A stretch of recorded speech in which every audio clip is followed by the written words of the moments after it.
Hello, and welcome to the Empowerography Podcast. This is a platform created for women's voices to be heard and a place to share their stories, journeys, and successes with the world for the purpose of helping other women who might be on similar journeys. We are empowering women one episode at a time. I'm your host, Brad Walsh, so kick back, grab one of your favorite beverages, and enjoy the stories.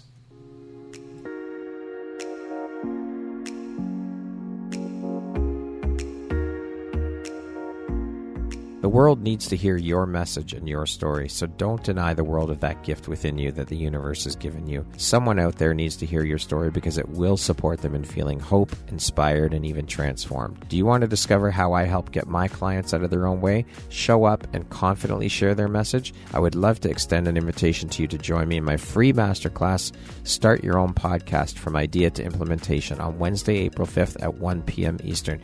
You can find the registry link in the show notes. Hope to see you there. Hello there, Brad Walsh here, your host of the Empowerography Podcast. Today, my guest is Mary Addison Yates. She is an international best-selling author, a speaker, a certified life coach, the founder and CEO of Journey to Empowerment, and last, but of course, certainly not least, she's a mother to two twins, boy and girl.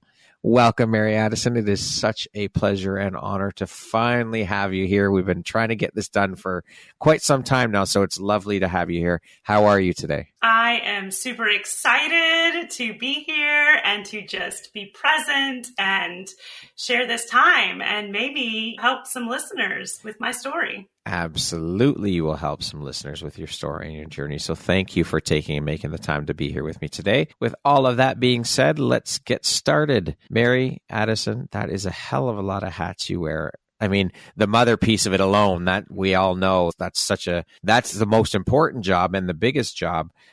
But add in all of these other things, all of these other hats that you wear. How do you find the time for all of this, and how do you prioritize, and how important is prioritization and organization to you? So my relationship to organization is kind of a love-hate. Prioritization is much better for me in the sense of I am my number one priority. And that means my mind, body, and spirit come first, always. The connection I have with my creator, the way I treat my body, and the way that I nurture myself allows me to be of maximum service to others. And I will not apologize for that.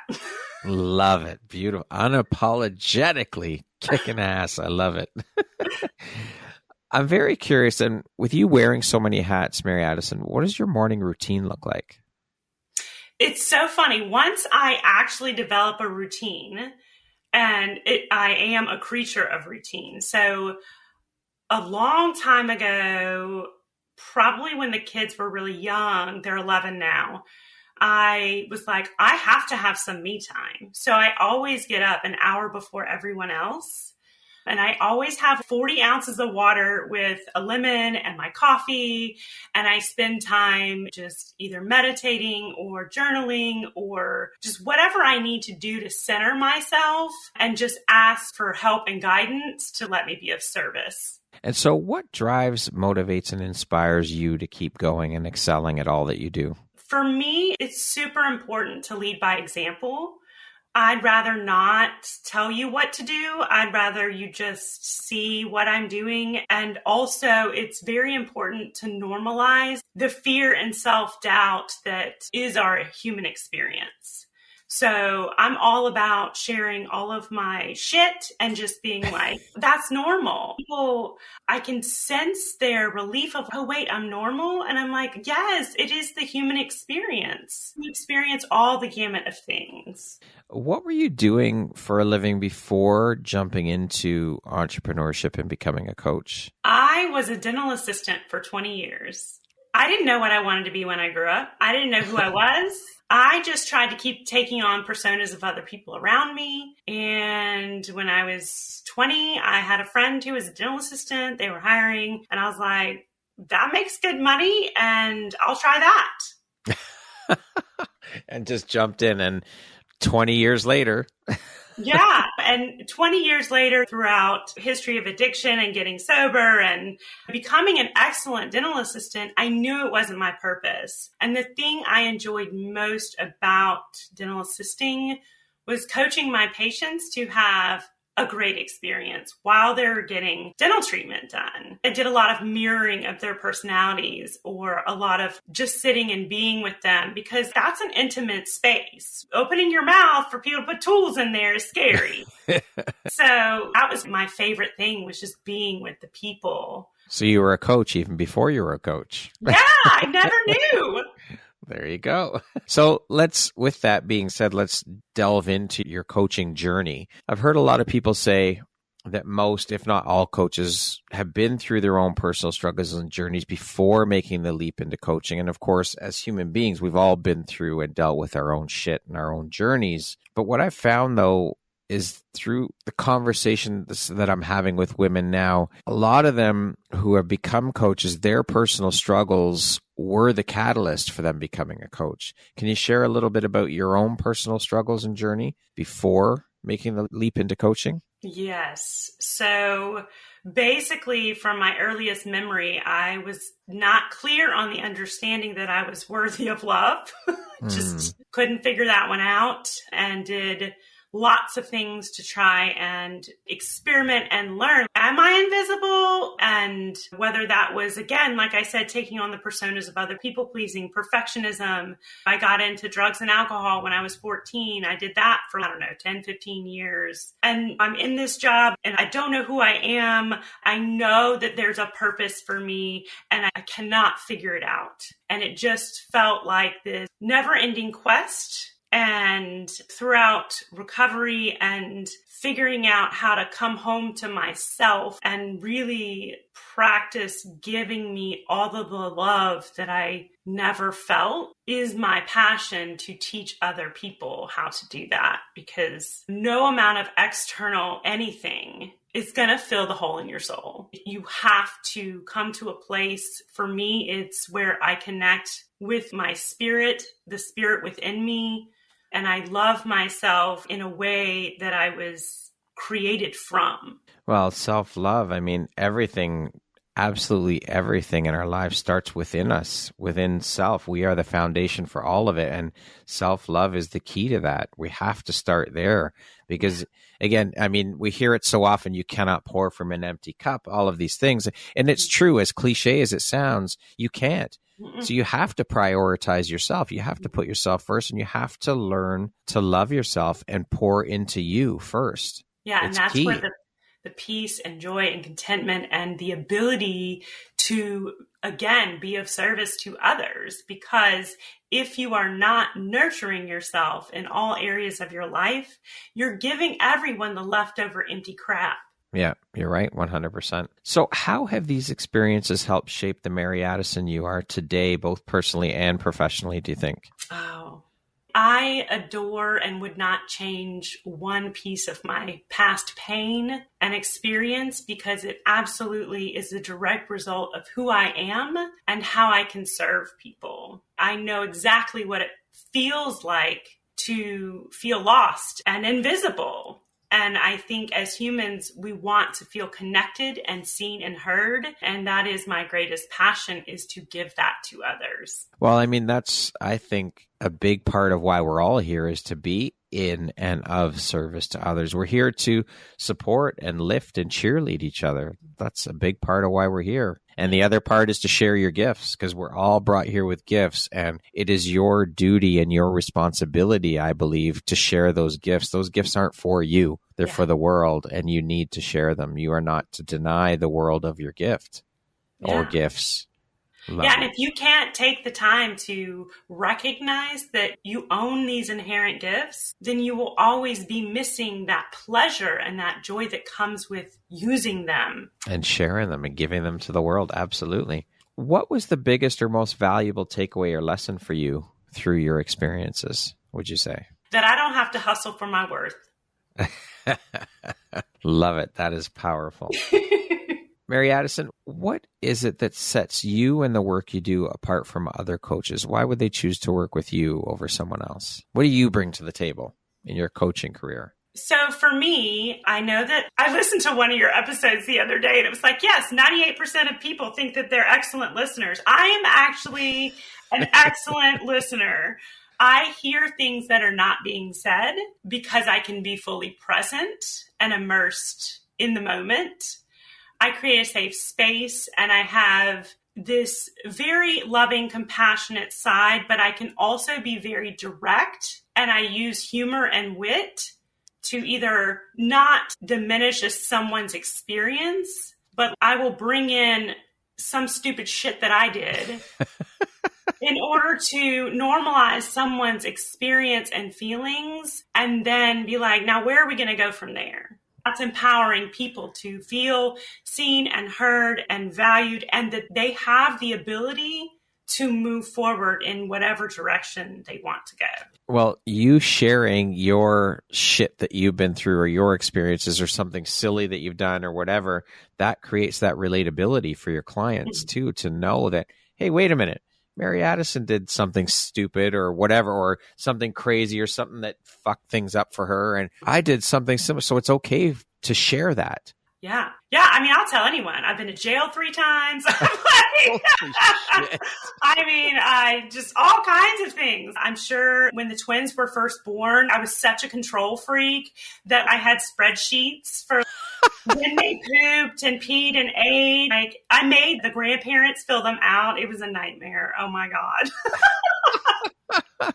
But these experiences, these things, these struggles, they're all part of your journey and help shape who you are today.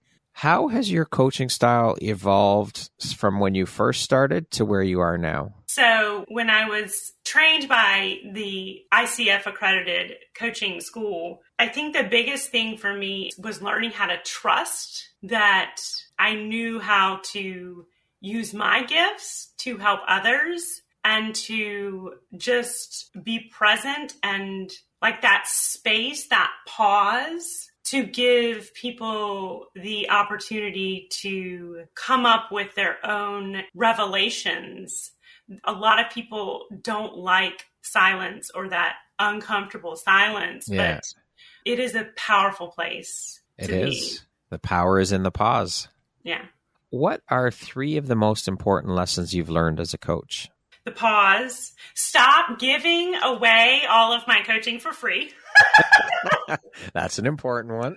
Because it comes so naturally to me. I'm like, I've got to figure out a way to just create a membership and have all my friends join for $9 a month. Because and then learning how to utilize self-coaching, but also having a coach, because there's something magical happens when you connect with another human. Both are equally valuable to me.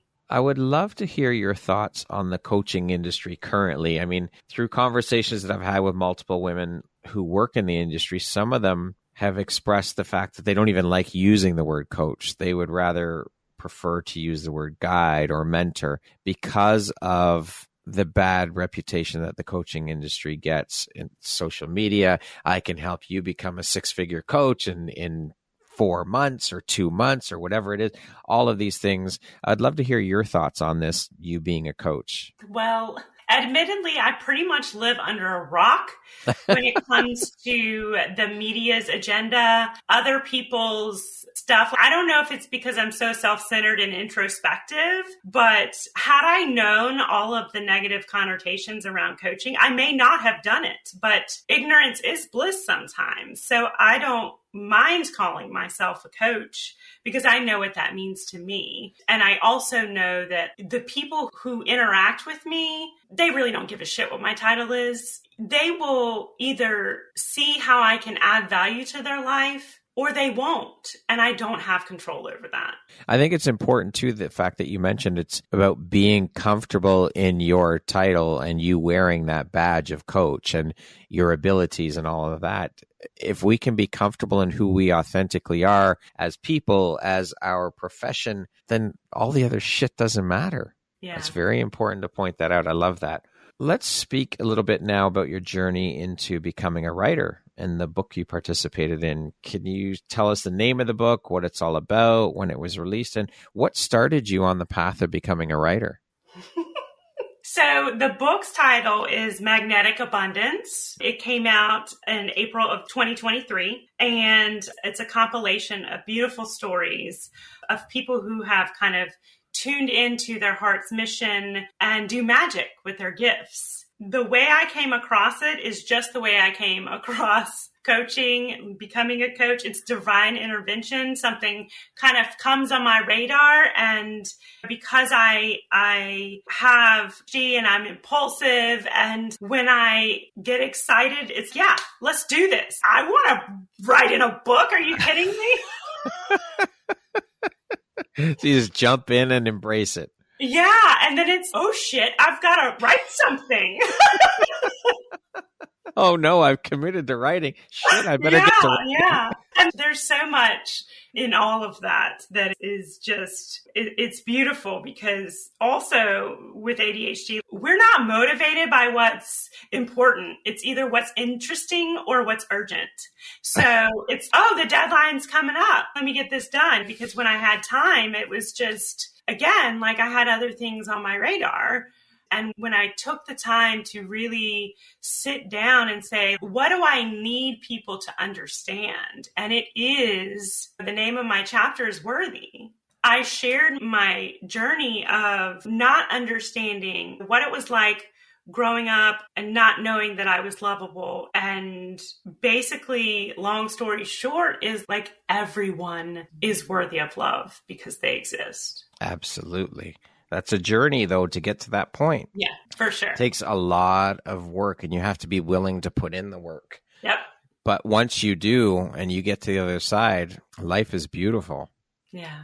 As mentioned, you are the founder and CEO of Journey to Empowerment. Can you share with us what Journey to Empowerment is all about? It's really empowering people to take care of their mind, body, and spirit. It is a lifelong journey.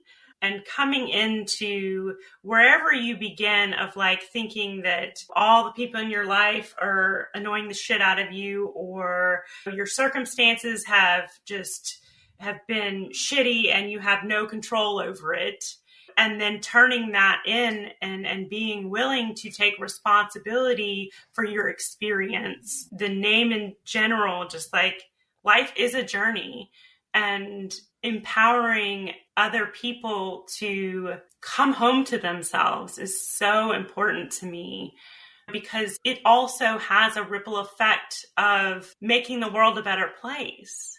Empowered people empower people. Yes, that's it right there. You just said it. That's beautiful.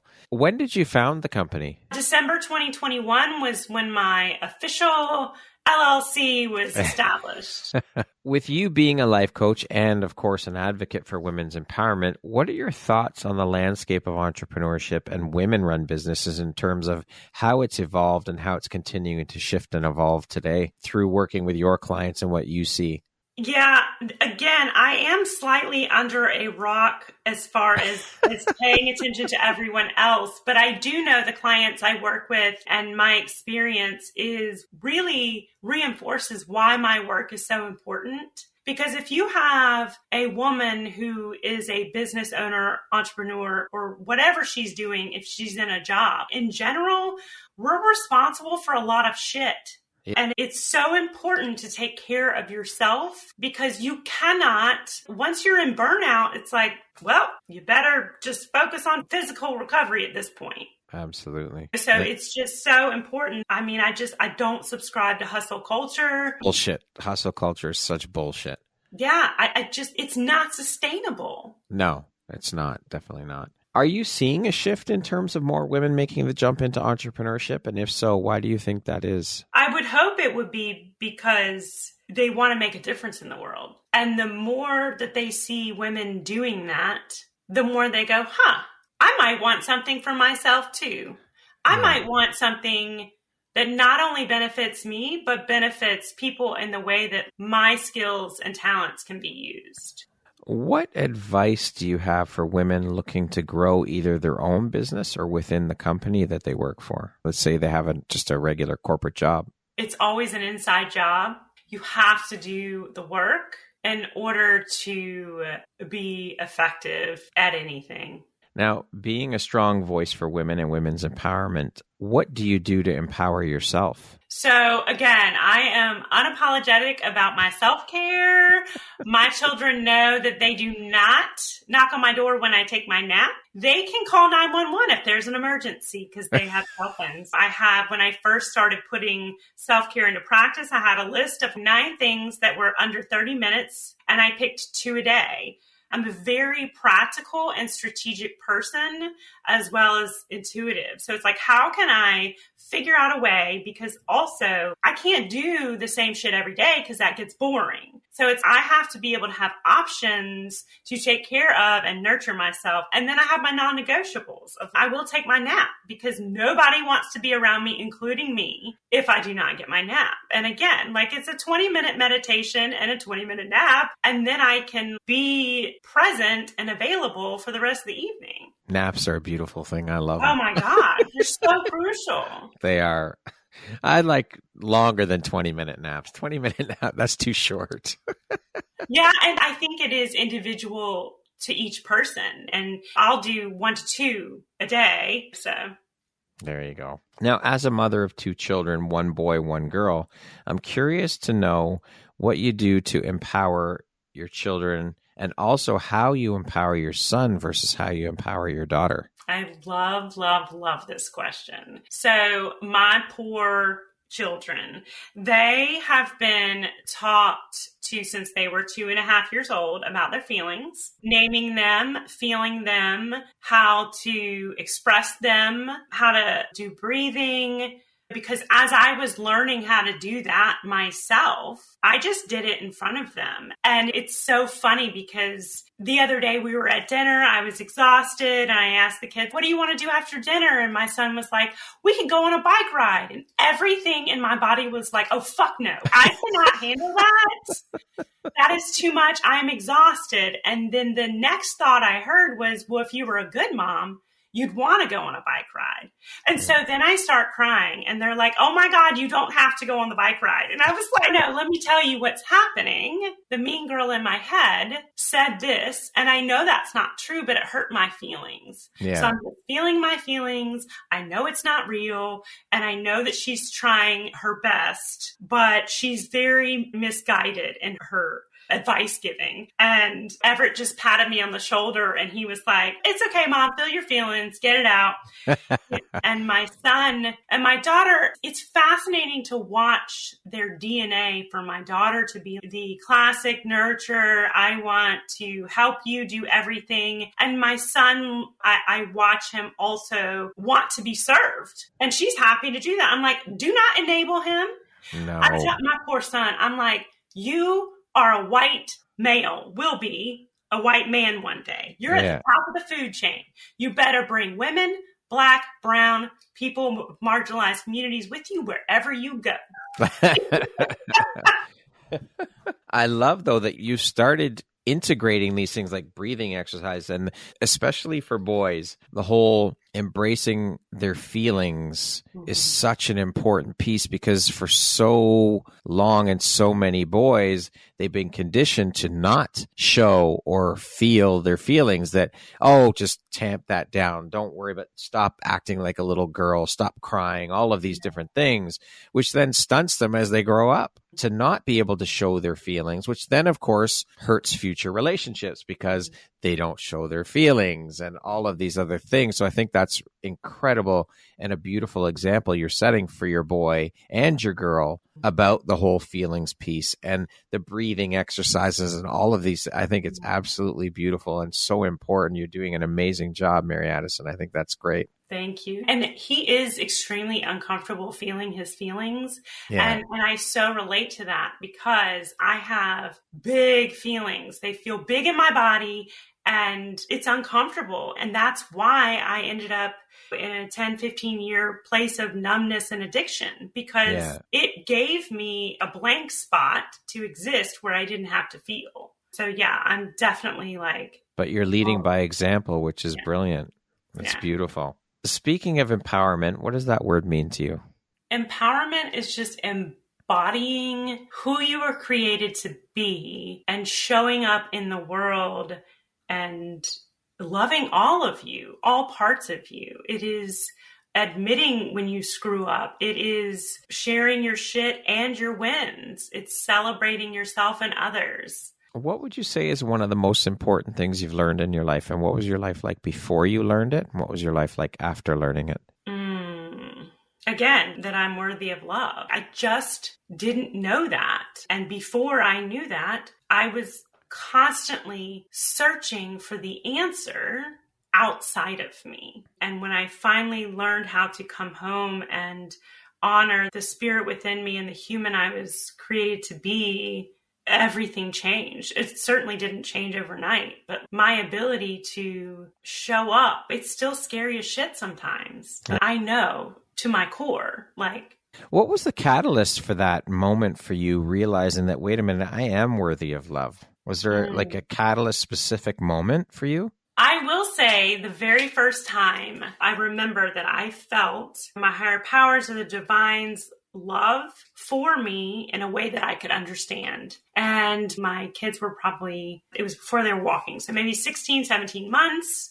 We were out on the porch and I was just watching them play, and a little blonde curl brushed against her cheek. And I caught that moment, and in that moment, my entire body understood that I was loved unconditionally, exactly the way that I love my kids, that nothing I could possibly do would take that love away. And even though I make mistakes and I had done things that I wasn't proud of, nothing would ever change the love that I was created from. Beautiful. What a beautiful vision you just painted. That's amazing. I love it.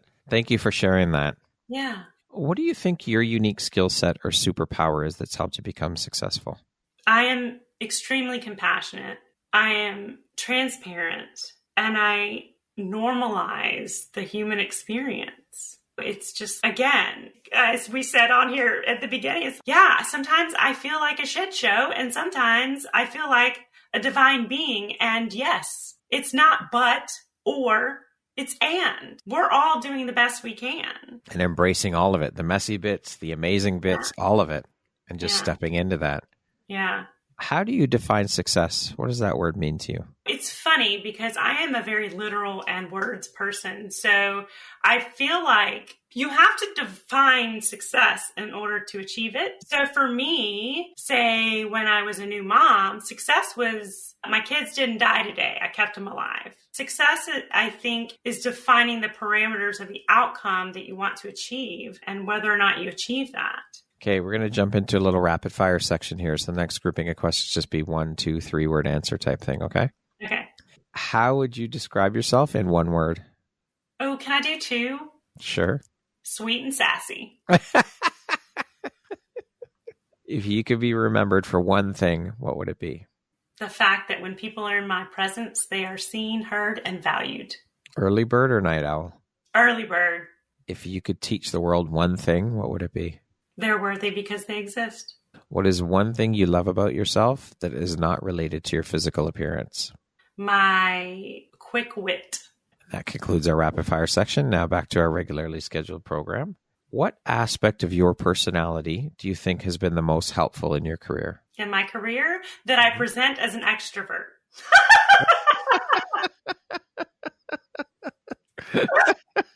All right. That is absolutely false. I am an introvert and I am proud. Yes. No, I do. I love people. And after about an hour with them, I have to go recharge by myself alone for 1 to 3 hours. What challenge in your life has shaped you the most? Not knowing I was worthy of love. That's a big one. And everything that came along with that. All the self-doubt, all of the addiction, all of the hustling, all of the perfectionism, all the people-pleasing. That's a lot. That's a lot of work. Yeah. What is one lesson that your career has taught you that you think everyone should learn at some point in their life? When you're new at something, no one knows what the fuck they're doing when they're new at it. Just keep trying. Never give up. For me, I was always scared to make the wrong choice or decision. When I learned that you could just make a different decision if there's one that leads you in the wrong direction, wow, what a concept. And I think it's important to mention, ask for help. Oh, yes. Yes. That's as someone a huge who one. used to pride herself on independence, interdependence is way more valuable. Mary Addison, what is your why? If I can use my pain and experience to provide strength and hope to other people, then I've done my job on this planet. Beautiful why. If you had the opportunity to sit down and have a 1-hour conversation with one woman, any woman in the world, who would it be and why? I think it would be my maternal grandmother. We had this connection where we could just be depressed and ourselves and not have to perform for each other, which was not our normal go-to state of being when she was alive. It was very much appearances and putting on a show. And when we didn't feel like it, we would just sit in each other's presence and just be. And Beautiful. I miss that. If you could go back and give your younger self one piece of advice, what would that piece of advice be? You'll find the answer. Just keep looking. Simple yet powerful. I love it. Lastly, if you were to deliver your last 30-second speech to the world, your tribe, your corner of the world, your people, what would that last 30 seconds sound like? What words of wisdom would you impart? The simple fact that you are worthy of love because you exist. You were created on purpose for your purpose. And that is evidence that you are valued. Beautifully said. What a beautiful way to end the interview. Mary Addison, thank you so much for taking and making the time to be here with me today. I appreciate you. You are such a bright, beautiful light and a beautiful soul in this world. Thank you for taking the time to be here, for sharing your journey and the beautiful light you put out into the world through the work you do. I appreciate you, and I'm honored to have you as a member of the Empowerography community. Thank you. Thank you so much for all you do to share stories, experience, strength, and hope into the world. It's so important, and I'm so grateful that you continue to do this work. Thank you very much. I received that, Mary Addison. I appreciate you. Once again, my name is Brad Walsh, host of your Empowerography podcast. Today, my guest has been Mary Addison Yates. She is an international best-selling author, a speaker, certified life coach, the founder and CEO of Journey to Empowerment. Last but certainly not least, a mother. Thank you so much, Mary Addison. I appreciate you. Have a wonderful rest of your day. Thank you. You as well. Thank you very much for listening to this podcast. If you haven't yet, please be sure to subscribe, rate, review, and share with all your friends. You can find me at visuphoria.ca and follow me on Instagram at Empowerography Podcast and on Facebook at Empowerography. Please join me next time for another inspirational story from yet another amazing woman.